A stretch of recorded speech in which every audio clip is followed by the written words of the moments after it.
Le téléspectateurs qui peuvent également réagir tout au long de cette émission jusqu'à 8h. Nous sommes en direct sur la page Facebook RTS1. D'ailleurs, vous êtes de plus en plus nombreux à nous regarder sur cette page. Merci de votre fidélité.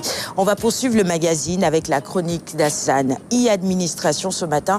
On va parler d'état civil, de numérisation d'état civil. Ça, c'est un sujet d'intérêt pour tous, bien évidemment, puisque je le rappelais tout à l'heure, c'est une forte demande des populations.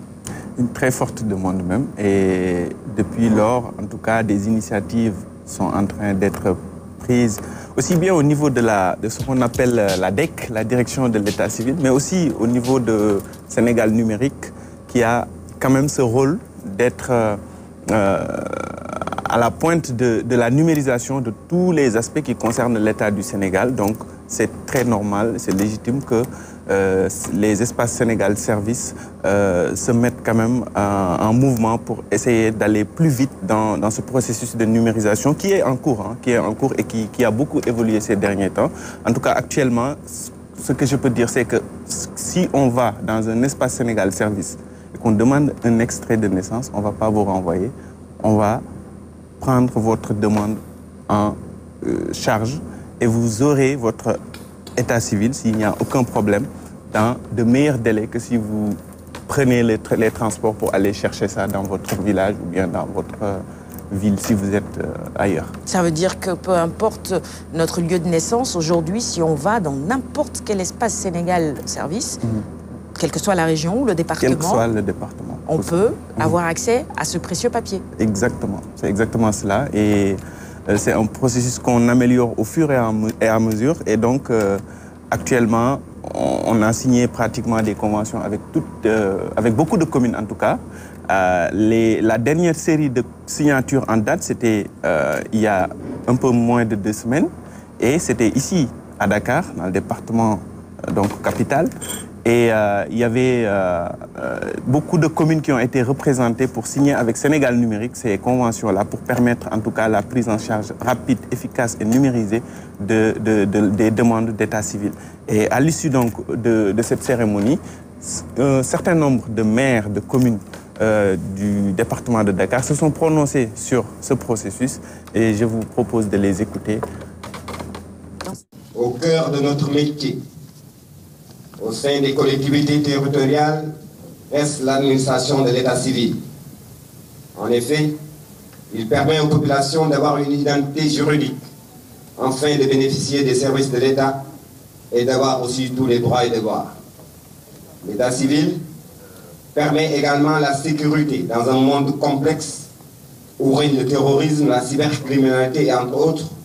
Il est obligatoire pour nous, officiers d'état civil, de pouvoir identifier nos administrés et de pouvoir délivrer des actes à partir des espaces de Sénégal Service. Pour moi, qui suis depuis 2011 dans la commercialisation et l'exploitation des plateformes de prestation de services, je peux m'estimer pouvoir évaluer l'impact positif qu'il y aura au niveau des populations, surtout en gain de distance et de temps. Donc, je signerai. S'il s'agissait de le faire à minuit, j'aurais fait le déplacement pour signer, tout en sachant tout l'impact qu'il y aura pour les populations. Nous sommes tous mus par la volonté de faciliter l'accès aux services publics pour les populations. Et aujourd'hui, la dématérialisation de nos procédures permettra facilement aux populations d'accéder à ces services dont ils ont besoin. Nous sommes des démembrements de l'État et l'État doit être modernisé. Et je pense que Sénégal numérique a bien démarré ses activités depuis la DIE jusqu'à maintenant.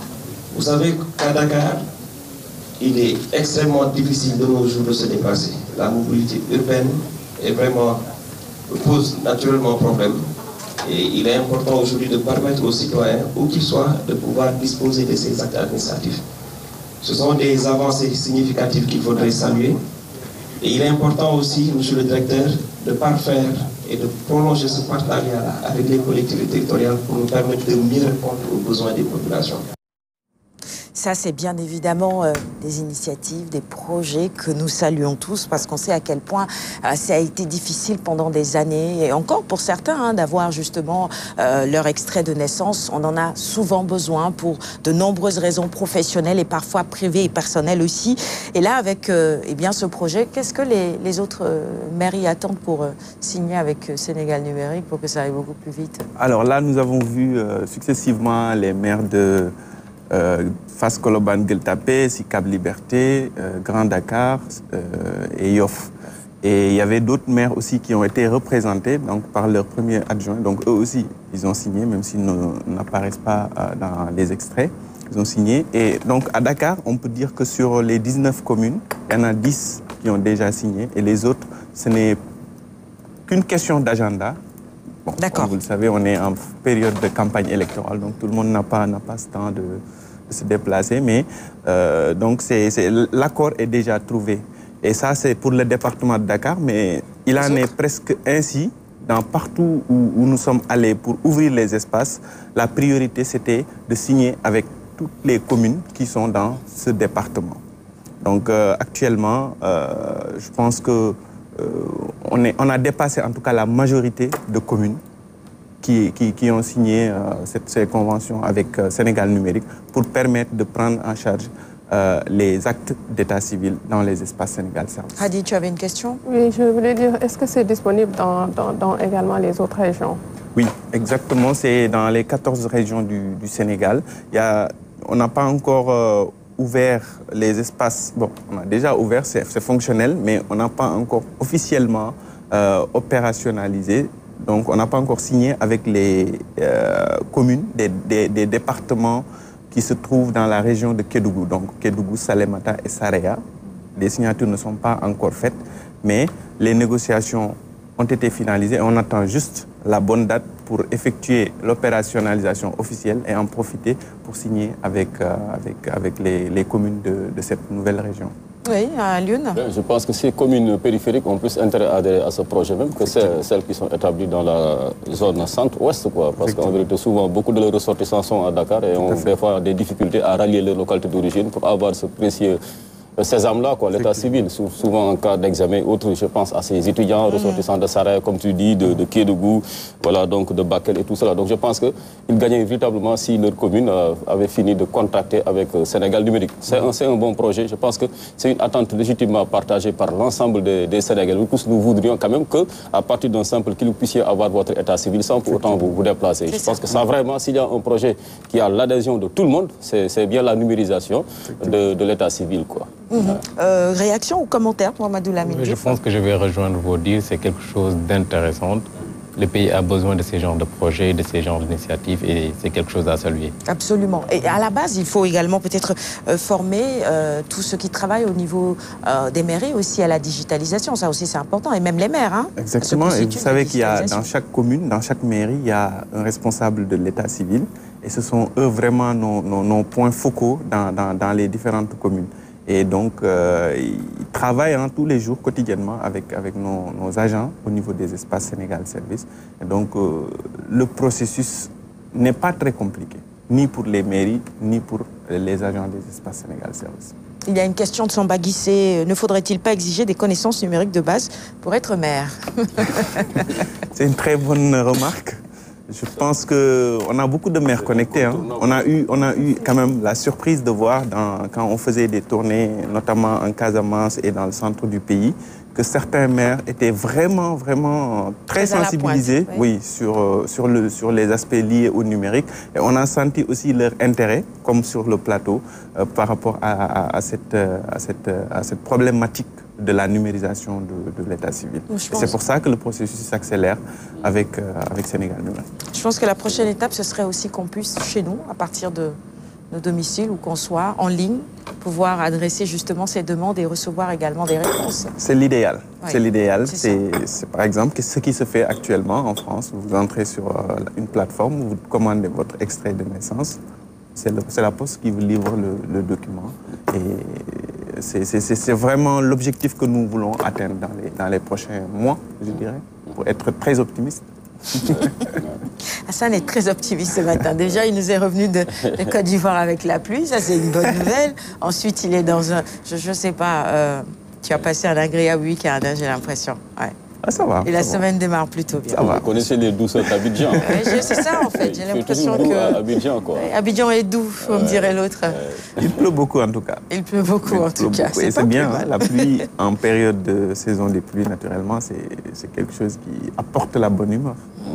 En tout cas, chez nous, les campagnards.